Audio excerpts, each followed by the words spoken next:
Hey, this is Professor Game, where we interview successful practitioners of games, gamification, and game thinking to help us multiply engagement and loyalty. I'm Rob Alvarez. I'm a consultant, I'm a coach, and I'm the founder here at Professor Game. And I'm also a professor of gamification and game-inspired solutions at IE University, IE Business School, EFMD, EBS University, and other places around the world. And before we dive into the interview, if you're struggling with engagement in your business and are looking to find out how to make your users stay with you, you will find our free community full of resources quite useful. You can find it for free in the links below in the description. So engagers, welcome back to another episode of the Professor Game podcast. And we have Jason with us today. So Jason, we need to know, are you prepared to engage? Ready to engage. Let's do this. Today we have Jason Hreha. Is that a good pronunciation? Good enough? That works. That's good. Yeah.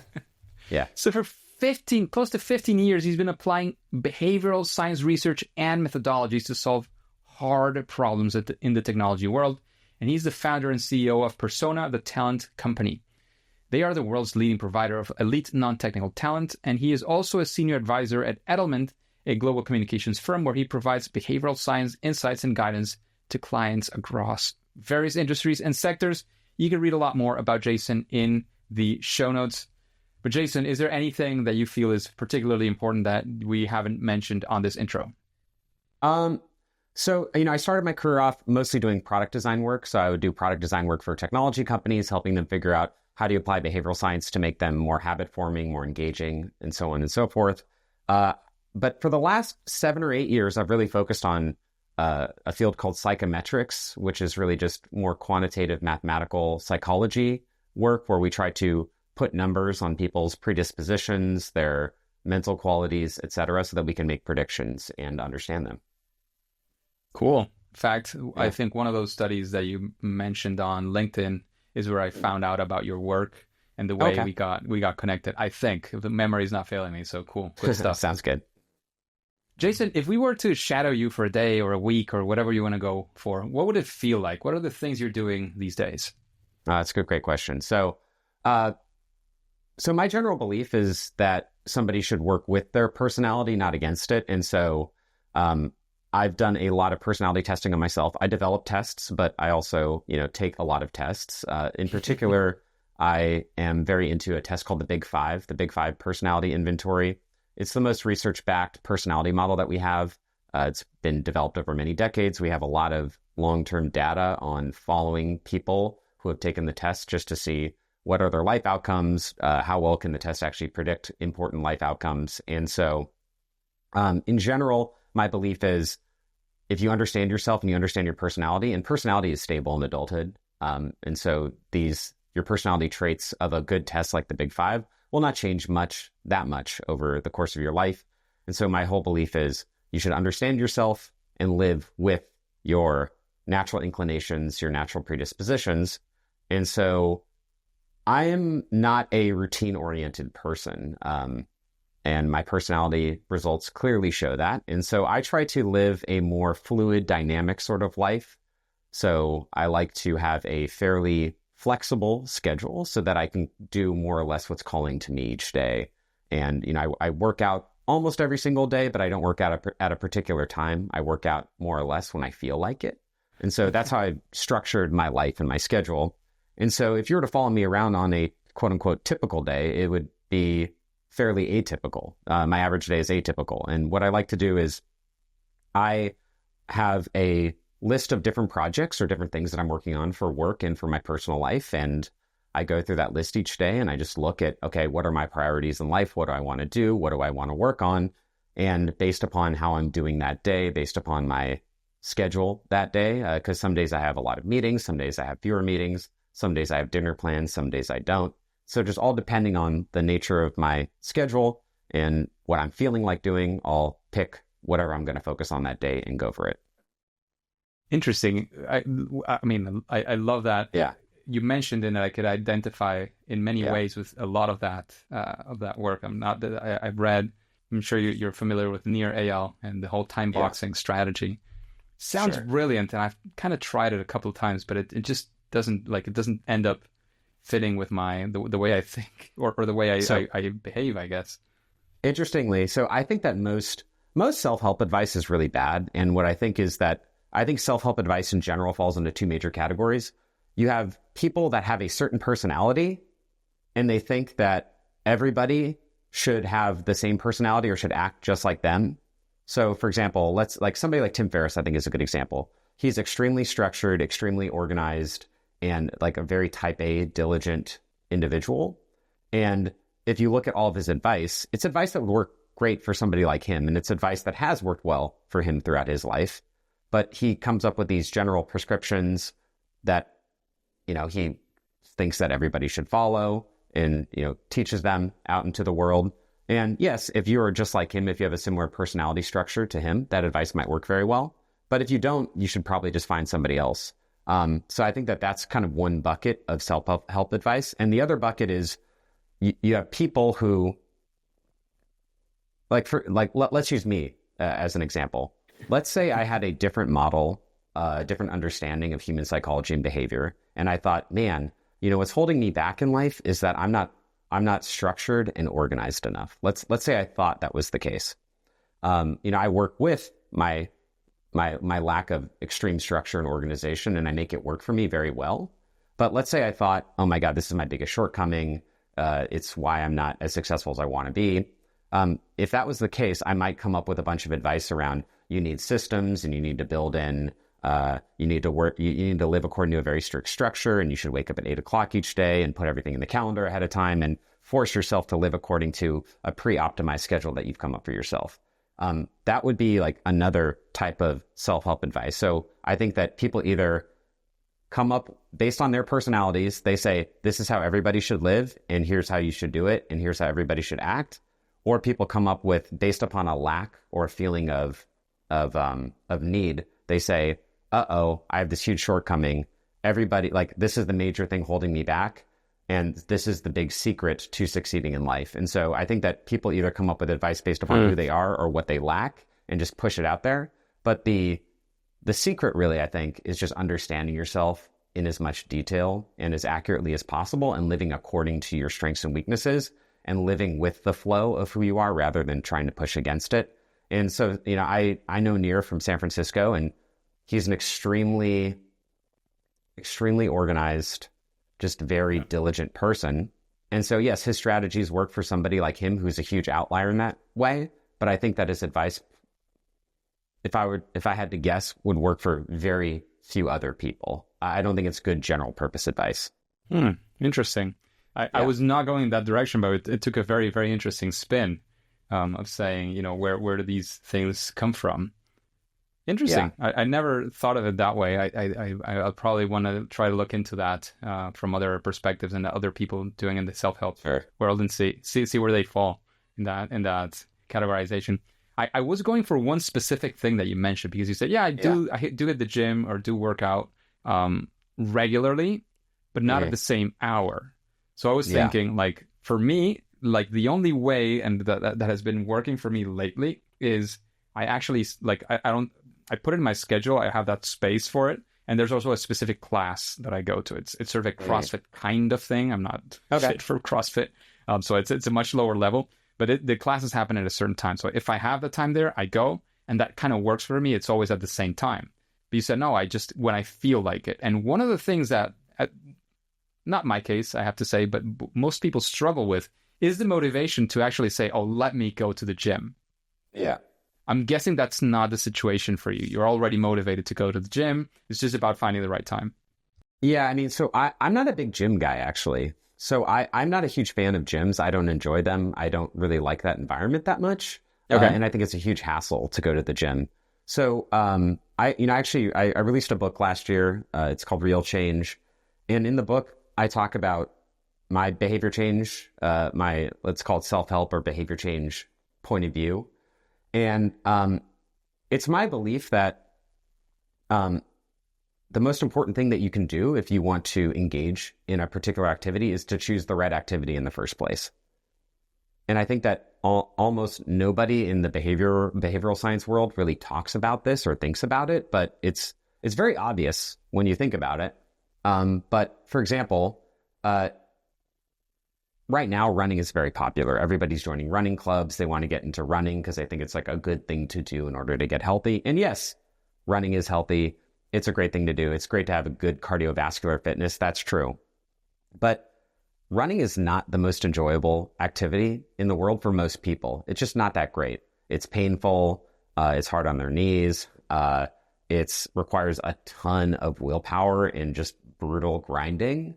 And not everybody's in an area with great running trails, right? If you live in New York City or something like that, maybe if you live close to Central Park, there are pretty running paths to go down. But if you live in like the Lower East Side or something like that, it's just a chaotic urban environment where running might even be unsafe, right? It's just not that enjoyable of an environment to run in. And so if somebody was living in the Lower East Side and they're saying, hey, I want to start running, like I need to exercise more, I should start running. That's probably not the best behavior for them. It's not going to be that enjoyable. It's going to be kind of stressful. If they don't have, maybe they have pre-existing injuries where it's like kind of hard on their knees, hips, etc. Like I don't know their health status, right? Back hernia like me, which I did enjoy running, I have to say. Sure. So my whole point of view is, okay, why do we do any behavior? The only reason people engage in behaviors in general is to achieve some sort of goal, some sort of outcome that they desire, right? So people are not running just for running's sake. They're running because they want to get, once again, good cardiovascular fitness. Maybe they want to lose some weight.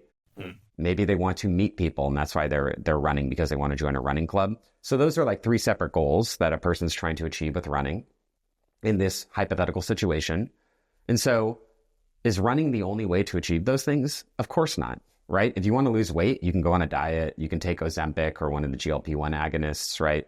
You can weight lift, you can do rowing, you can do high rocks, you can do swimming, right? There's just so many different ways of achieving each of these outcomes. And my guess is that for the person living in the Lower East Side, this hypothetical person, running is probably not the optimal behavior for them to choose to achieve all the goals that they have in mind. And so I think that the most important thing that a person can do if they're looking to change their behavior and achieve certain life outcomes is to take a step back and really think about, what should I be doing in the first place? I think that different behaviors, just because of fads or social norms or for whatever reason, there are just certain behaviors in the air at any given time. Like right now, cold plunging, for example, is all the rage. Like it's just a behavior that's popular. It's in the air. People are just saying, oh, I should do that. Or meditation was, very popular for many, many years. I don't think it's quite as popular anymore, but for a long time, meditation, everybody thought they should meditate, right? And so at any given time, there are just certain key wellness or health or other types of behaviors that everybody thinks they should do, and they just glom onto them. And then they try to use these habit hacks or tips and tricks in order to force themselves to do those behaviors, when in most behaviors are not good for most people, or not a good fit for most people. And just based upon your living situation, based upon your personality, based upon your talents, your strengths, your weaknesses, your goals, you should pick the right behaviors for you. And so what I would say is, for me with working out, there's different things I really like doing. Like I do like lifting weights sometimes. In particular, I like doing lifts like squats, deadlifts, etc. I just think they're really fun. And so I have, for example, in my garage here, I have a squat rack with all the weights that I need. So I can do these behaviors that I think are very fun and enjoyable. I don't need to drive 10 minutes to the gym. I don't need to wait for the squat rack. I don't need to deal with all the chaos of that environment. And so I have different exercise machines and different equipment in my house that I can use at any given time to do the behaviors that I like doing. And, I will get tired of these behaviors, and I'll just, I'll discontinue them for a period of time and do other stuff. So for example, right now, actually, I used to run track and cross country in high school, and I really burned out on it, and I didn't like it for many years. I'm starting to run again, and I really enjoy that. And so, right now I enjoy running. In 6 months, I might not enjoy running anymore, and that's totally okay. I can just pick up a different behavior that achieves the same goals. And so my entire point of view is, you should pick the right behaviors for you, and you shouldn't get too obsessed or glommed on to any one behavior. Once again, behaviors are a means to an end. And if you get tired of running or burnt out on running, that's fine. Your brain, deep down, your body is telling you something, And if you're doing it in order to get cardiovascular fitness and to lose weight, let's say, there's 50, 100 other things you can do to achieve that same goal that don't require you to go running. And so I believe that behaviors are just tools that you can pick up and put down at any given time. And you should really think most carefully about selecting the right tool. Exactly what's best for you at the right time. Yeah, I completely agree. Yeah. I think that kind of falls into the failure story that we were aiming for, but maybe there's one where there's one time where you were actually trying to apply your principles or something that you read where it didn't go well. Is there a first attempt at learning or a fail story around these methods that you can share, especially to get some of the lessons learned? I've had so many. I've done a lot of writing about the replication crisis in the behavioral sciences. So the behavioral sciences are not in a good state. So I'm an applied behavioral scientist, and I think it's a great field. It's very interesting, right? What's more interesting than people, our brains, how we behave? It's a fascinating topic. But when I first started my career, actually, so I graduated college in 2009, and I started doing this applied behavioral science work right away. And what I noticed about a year and a half or 2 years in was that a lot of the findings, a lot of the studies that I was taking findings from and implementing in the real world, I just wasn't getting the results that were promised in those papers. And I realized this pretty early on, and I had almost a bit of a mini crisis, because I thought, okay, there's one of two things could be happening here, or maybe both. Either I'm incredibly incompetent and have no idea what I'm doing, and I'm just a very stupid individual, which that's always possible, right? I mean, especially as a new college grad, you don't know what you're doing. You're just gaining life experience. You're just learning how to work in the real world. So I was like, either I'm incredibly incompetent, or there's an issue with a lot of the research and a lot of the papers that I'm reading. And then about a year later or so, about a year and a half later, there's this thing called the reproducibility project that occurred. So there's a guy, Brian Nosek. I'm going blank on the university he was associated with, or that he's still at. And he said, hey, there's a crisis in the behavioral sciences around reproducibility. A lot of the studies just don't seem to have been done very poorly, or there's statistical trickery with how the results have been analyzed in order to produce a positive result so that the paper could get published, even though there's nothing actually there. And so they did this project where they took 100 studies from top journals, and then they had different people reproduce those studies to see what's the reproducibility rate. And I don't have the study right in front of me right now, but if I remember correctly, the reproducibility rate, so they're able to reproduce 36 or so out of the 100 studies that they chose. And so let's say roughly they could reproduce roughly a third of the studies. And so that shows you that based upon that project, 2/3 of the studies that you would encounter in a behavioral science journal, you would expect to not be valid, or to not have a reproducible result, right? Where either there's fraud or a false positive, something like that, right? And so very early on in my career, I just noticed this time and time again, and I've noticed it since. And so it's hard for me. So I was the global head of behavioral sciences at Walmart for a period of time, and ran a lot of studies there. And I can't go into extreme depth about all the work I did there, just because it's confidential. Yeah. But I will say that, for example, loss aversion framing, which is something that is talked about in Robert Cialdini's book. If you've ever read the book Influence, he talks about using scarcity framing or loss aversion framing. And this is also a popular thing from behavioral economics, where losses loom larger than gains. If somebody has the chance to not lose $10 versus gain $10, right? The chance to not lose $10 will have a more robust behavioral impact on them. And for example, I ran some experiments there that showed this was not the case. I didn't get that result. And actually, research has come out since then showing that actually loss aversion really only seems to become a real thing when you're dealing with extremely large losses versus very large gains. So when you're dealing with catastrophic or very large losses, loss aversion does seem to have a robust impact. But when you're dealing with small amounts, it doesn't seem to be a thing. But that goes contra to what a lot of behavioral economics research says, for example. And so this field is just filled with a lot of very bad research, a lot of false findings. And so time and time again throughout my entire career, I've run into this problem where I read about something or I learn about some effect and I try to use it to my advantage in a business situation, in an applied situation. And I just found there's nothing here. Dang. That's got to sting for sure. You know, you're kind of basing what you're doing on something that then eventually just doesn't work out. And yep. Jason, now that you had this experience, you know, you've been doing this for quite a while, you've seen the issues that are out there. When you're going to use behavioral science to solve some sort of problem, say anything from, you know, what is the right, workout for me at the time, all the way to something, you know, for your clients, whatever you want to go for. Do you have a structure? Do you have a system? Do you research this stuff? Like, how do you do it? How do you come up with a solution, essentially? Yeah. One of my core beliefs is that every behavioral problem requires a very specific behavioral solution.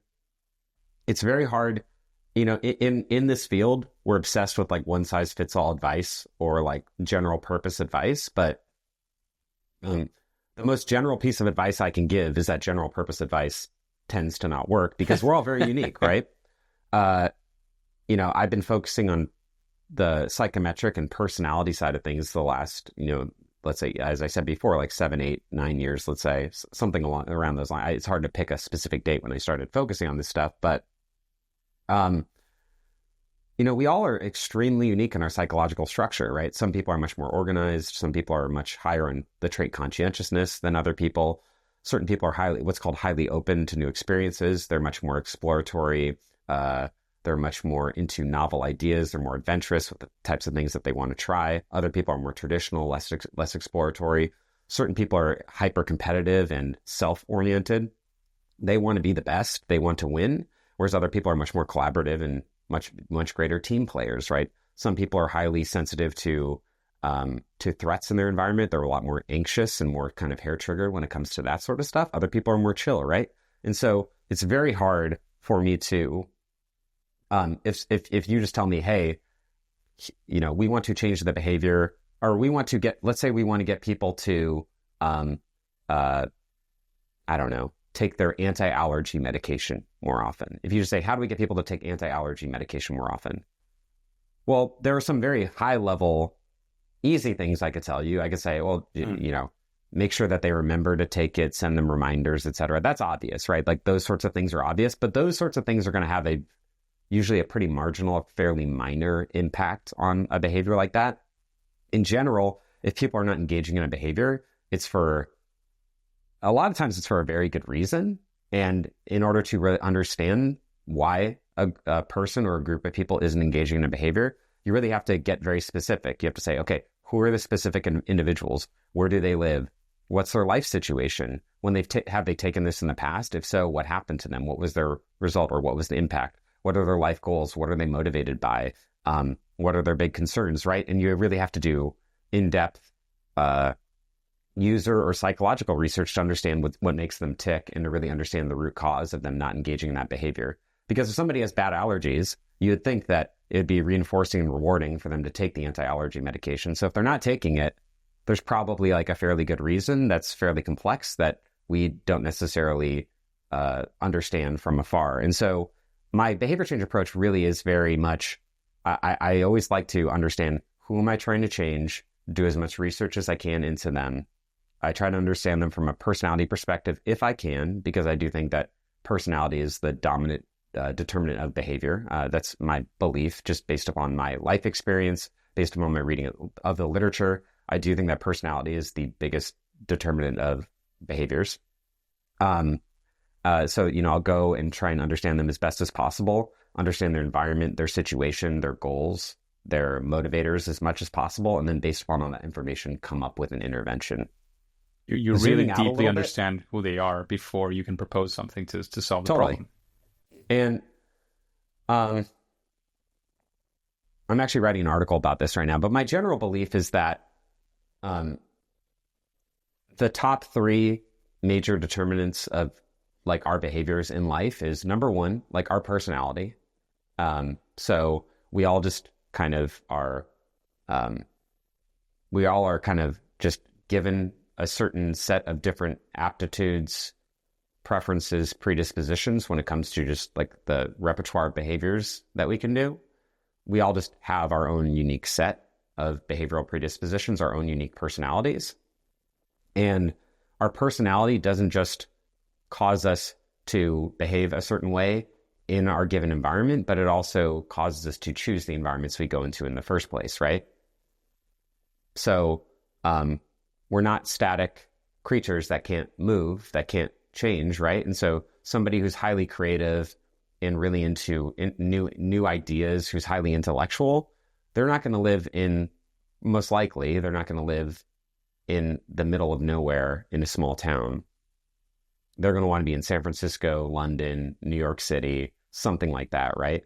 And if they do live, or let's say they did grow up in a small town in the middle of nowhere, they're probably going to move as soon as they're able to, right? And so our personalities push us to seek out environments that are a good fit for us and that reinforce our certain behaviors and reinforce certain activities and actions. And so I think that I do think that personality is the biggest. Sorry, my dog's sarping here. And especially because now, say hi to your dog on my behalf for sure. But especially nowadays that this is actually possible.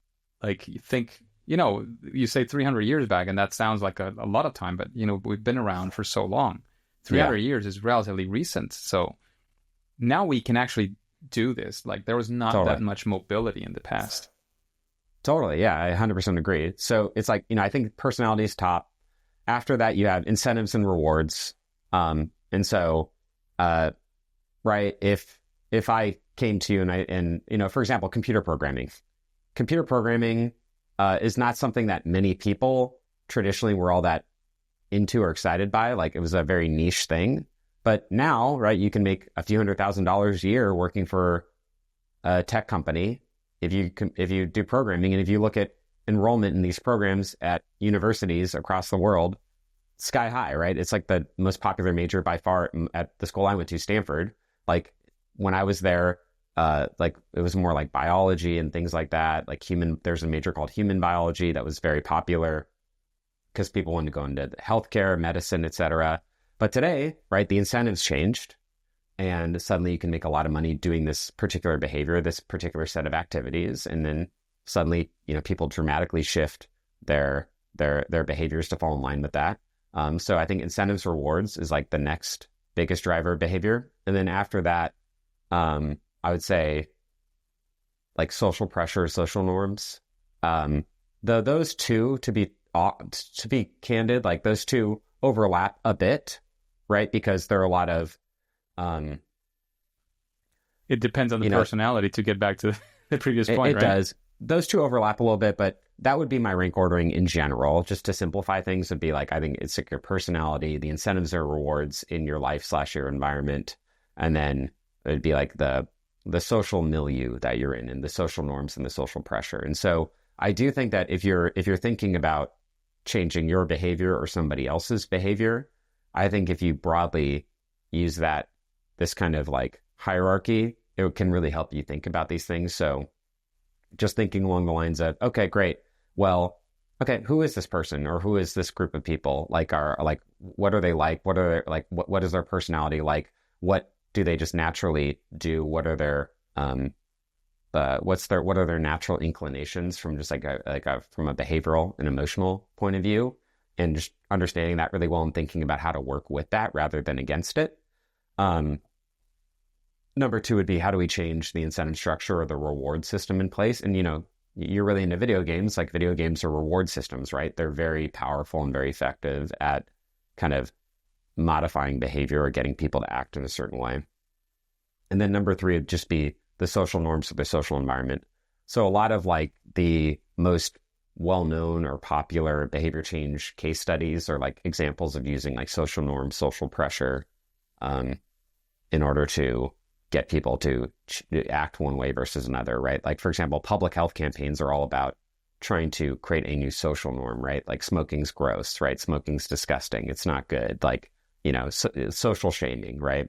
Okay, we don't smoke anymore. People should not smoke.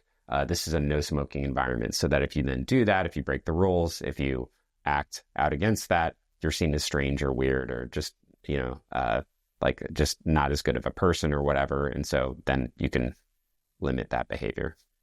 Makes sense. Thanks for that, Jason.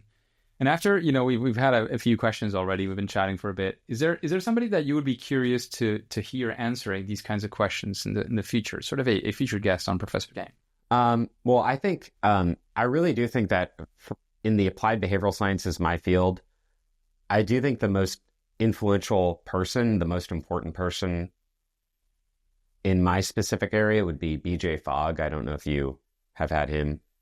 So I worked in his lab at Stanford, and he created this thing, the Fogg behavioral model, which I do think is the best behavior model that exists. And I just think he is just such a pioneer in this whole field, and he's just done so much for it. I really think that he's one of the most important people that should be talked to, and these things should be discussed with. So, absolutely, so much to learn from BJ Fogg. I completely agree. And Jason, next, of course, to your book or books, actually, is there any book that you recommend the engagers to read? Yeah, I mean, there's so many.